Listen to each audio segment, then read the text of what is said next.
Halo sahabat Pometik, ketemu lagi dengan gue Alpin, seseorang yang mempunyai komitmen untuk sepak bola Indonesia. Jadi gue baru baca berita di Instagram, dari Instagramnya Sport77 Official.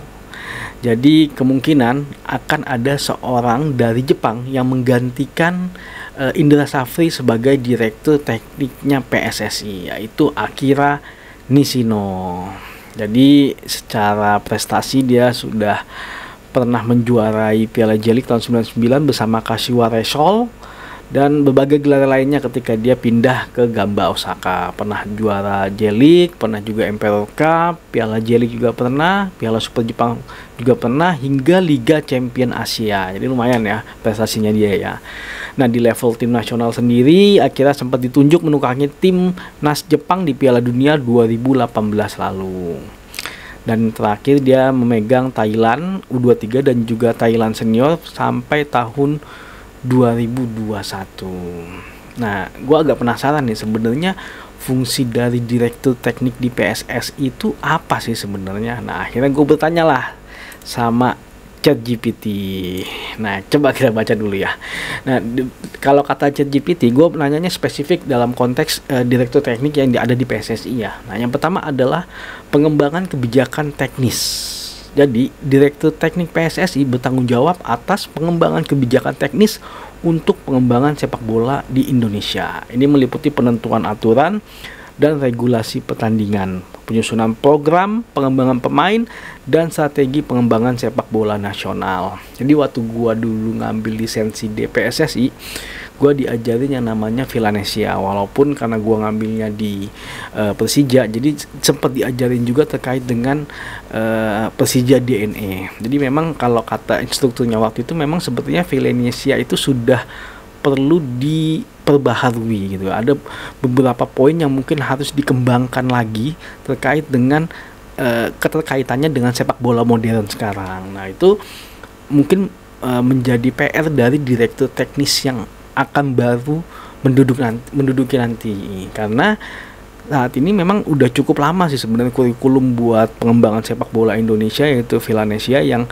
belum pernah diupdate. Nah, di Persija DNA pun ada terjadi perubahan-perubahan yang lumayan banyak sih kalau menurut gue dibandingkan dengan Villanesia, dan mungkin ya itu yang harus diserap mungkin oleh PSSI, mengambil kurikulum dari masing-masing akademi dari klub Liga 1 dan coba digabungkan untuk dijadikan sebagai suatu filosofi dari bermainnya sepak bola Indonesia ya. Tentunya harus related sama sepak bola modern yang ada sekarang. Nah, fungsi yang kedua adalah koordinasi dan peningkatan kualitas. Nah, direktur teknik bekerja sama dengan pelatih dan pengurus tim nasional serta klub untuk memastikan adanya koordinasi yang baik dalam melaksanakan program pengembangan sepak bola. Mereka bertanggung jawab untuk meningkatkan kualitas permainan dan prestasi tim nasional dan klub di tingkat nasional dan internasional. Jadi direktur teknik juga bertanggung jawab terhadap timnas juga, terhadap timnas dan juga klub juga. Karena memang PSSI ya, klub itu di bawah naungan dari PSSI ya. Karena memang mau nggak mau walaupun mereka punya kurikulum sendiri, tapi tetap harus ada guideline-nya sih dari PSSI kalau menurut gua. Nah, yang ketiga, pembinaan dan pengembangan pemain. Jadi direktur teknik PSSI terlibat dalam pembinaan dan pengembangan pemain di berbagai tingkatan. Mereka dapat berperan dalam mengidentifikasi bakat muda, membantu mengembangkan program pelatihan yang efektif, dan mencari cara untuk meningkatkan kualitas pemain sepak bola Indonesia. Ya, ini juga jadi salah satu poin penting ya kalau kita pengen supaya sepak bola kita harus maju, karena pembinaan di usia muda itu sangat penting sekali. Walaupun kita punya banyak pemain, tapi kalau regenerasinya nggak bagus, maka prestasi kita bisa jadi akan seperti itu aja. Nah, mau nggak mau memang pembinaannya harus menjadi poin penting dalam PSSI kalau menurut gua. Nah, yang keempat, pendidikan pelatih. Nah, direktur teknik dapat menyelenggarakan program pendidikan dan pelatihan bagi pelatih sepak bola di Indonesia. Mereka mendapat mengatur kursus pelatihan, seminar, dan workshop untuk meningkatkan pengetahuan dan keterampilan pelatih, serta memastikan adanya peningkatan kontinu dalam kualitas pelatihan. Nah, gue juga kemarin dapat info nih. Jadi secara statistik jumlah pelatih di Indonesia yang berlisensi jauh sekali kalau dibandingkan dengan Jepang. Nah, mungkin ini juga kali salah satunya ya, karena memang Jepang mempunyai banyak sekali pelatih yang berlisensi, bahkan sampai yang paling bawah level D-nya pun jumlahnya kalau nggak salah sampai 10 ribuan apa itu, gua lupa. Kalau dibandingin dengan Indonesia sangat jauh sekali. Kita sangat ketinggalan sekali terkait dengan pelatih. Jadi walaupun kita mungkin banyak SSB, banyak bakat-bakat muda yang terpendam di anak-anak kita, tapi ya pelatihnya mungkin hanya pelatih yang bisa dibilang dapat pelajarannya dari autodidak, ataupun mereka juga pernah pernah menjadi pemain, tapi mereka belum punya lisensi. Nah, sebenarnya sih lisensi ini bukan terkait dengan bukan terkait dengan kemampuan sih kalau menurut gue, yang kalau gue ikuti. Jadi lisensi ini lebih terkait dengan keseragaman gitu. Jadi ketika nanti kita punya kurikulum yang jelas, kita punya keseragaman, nah ketika mereka berkembang tentunya kan pemain-pemain muda ini akan berpindah-pindah klub, ataupun makan dia nanti bisa jadi ke luar negeri, dan itu harus dibawa terus. Nah, kalau pembinaan di usia mudanya kurang bagus, tentunya akan susah untuk bisa berkembang selanjutnya di usia remaja ataupun nanti ketika dia masuk senior.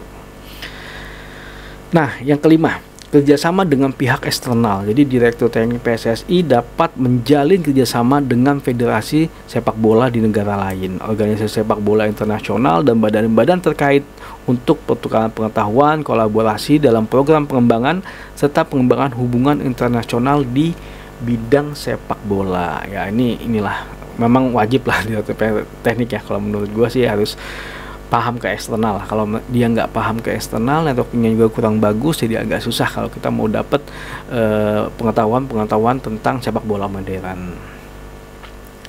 Nah, yang keenam adalah analisis dan evaluasi. Direktur teknik dapat melakukan analisis pertandingan, evaluasi performa pemain dan tim, serta memberikan umpan balik kepada pelatih dan pemain. Mereka dapat menggunakan data dan statistik untuk membantu meningkatkan strategi permainan, taktik, dan pengambilan keputusan yang lebih baik. Ya, ini mungkin pasti dibantu ya, nggak mungkin dia hanya sendiri, pasti akan dibantu oleh timnya Direktur Teknik, pasti dia punya tim, dan ya ini sih wajar sih kalau menurut gua ketika dia menganalisis pertandingan, karena memang hitungannya sebagai Direktur Teknik ya. Nah, yang ketujuh adalah perencanaan anggaran. Direktur Teknik bertanggung jawab dalam perencanaan program teknis dan pengalokasian anggaran yang diperlukan.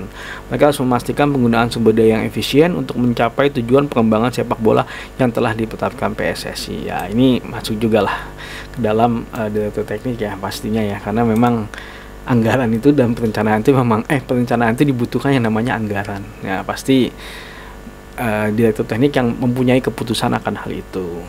Nah, kenapa akhirnya dipilih Jepang? Nah, gue juga nggak tahu ya, tapi mungkin karena Jepang itu mempunyai perkembangan sepak bola yang paling maju kalau menurut gue ya, karena Jepang itu sama merdeka dengan kita, tapi mereka sekarang udah berapa kali masuk Piala Dunia, bahkan kemarin mereka terakhir bisa menembus sampai terakhir itu babak 8 besar gitu ya kalau gue nggak salah, lupa, mereka bisa menembus itu, dan kelihatan sekali bahwa prestasinya tim nasional Jepang itu semakin meningkat dari semenjak dia menjadi tuan rumah di Piala Dunia 2022, dan ini mungkin yang akan coba kita ambil, dan coba kita terapkan di Indonesia. Ya, mudah-mudahan strategi ini bisa berhasil dan akhirnya kita bisa menciptakan tim nasional Indonesia yang akhirnya lolos ke Piala Dunia di tahun 2034 ataupun tahun 2038. Oke, mudah-mudahan seperti itu ya. Oke, terima kasih sudah nonton video ini. Jangan lupa saksikan terus berita mengenai sepak bola Indonesia di channel ini. Maju sepak bola Indonesia, Indonesia juara.